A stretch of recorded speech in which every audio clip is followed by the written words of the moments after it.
This video will continue looking at Chapter 10, Triangle Trigonometry, and continuing with Section 10.1, Angles and Right Triangles. In this video, we're going to specifically look at how to calculate both linear and angular speed.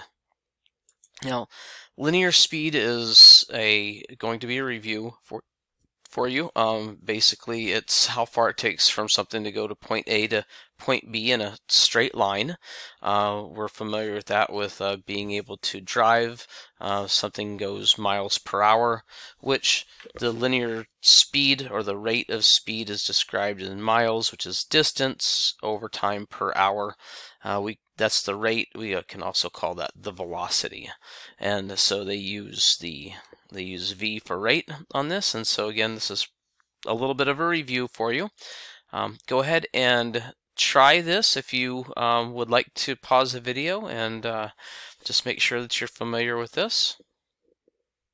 Okay, so plugging this in, what we see in this problem when we read it is that we have, if a car travels 1,800 feet in 24 seconds, its average linear speed is, okay, we have two variables we're looking at. We have 1,800 feet for distance and 24 seconds for time. So we'll go ahead and plug that in. V equals 1,800 feet over seconds, and we have 1,800 divided, 1,800 divided by 24, and let's try that again. 1,800 divided by 24. There we go. That's more like it. And so the velocity is 75, and it was feet over second, so we have feet per second. Okay, so that's linear velocity. Now let's take a look at something to do with working with circles, and we're going to call this the average angular speed. Basically, how long does it take something to go around? We refer to this in a whole lot of different applications as RPMs, or rotations per minute, and we're talking about the average angular speed, which we're going to use as W here. And to be able to get that, we're going to take our central angle measure of A and divide that by time. And remember, A, included in A, it is made up of the radius and part of the circle. So it's how long it takes to go around that part of a circle in that amount of time. Now, one of the things, because we're working with circles, again, first off, let me encourage everybody to put this formula onto your note card in preparation for your test and for your final exam.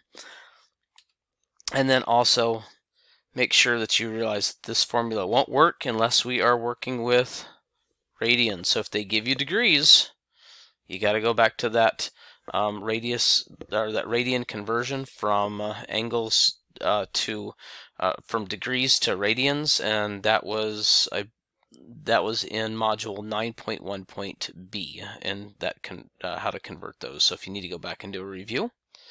So let's look at this in a practical application. So the problem says if a 24-inch diameter flywheel rotates through an angle of 140 degrees in 1.1 seconds, what's the average angular speed of the flywheel? So if you'd like to go ahead and pause the video, you can try to solve this one. Okay, I've already got a good hint on here, which you probably saw and identified when you were looking at this problem. One of the things is that we're going to be working with is we're going to be needing to find the speed, which we need to convert from degrees, which is the how far it's traveling in that amount of time. And so to be able to calculate this problem for angular speed, we're going to need to have the central angle converted from degrees to radians. And so to be able to do that, we'll take our 140 degrees, we'll multiply it times pi over 180 degrees, and get our calculator back again. So we have 140 times pi and divided by 180, and that will give us 2.44 radians. So that will be A.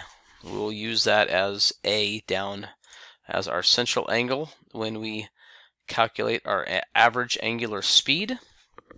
And so let's go ahead and take 2.44 and divide it by the amount of time, which was 1.1 seconds up here.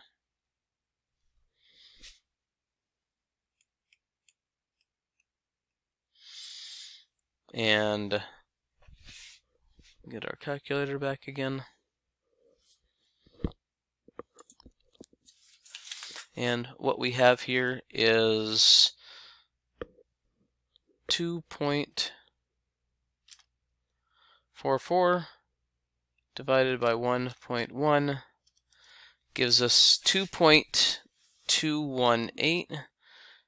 2.218, and looks like that's actually repeating, and that is radians per second. Okay.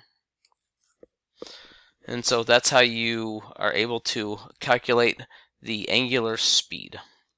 And it's the end of the video.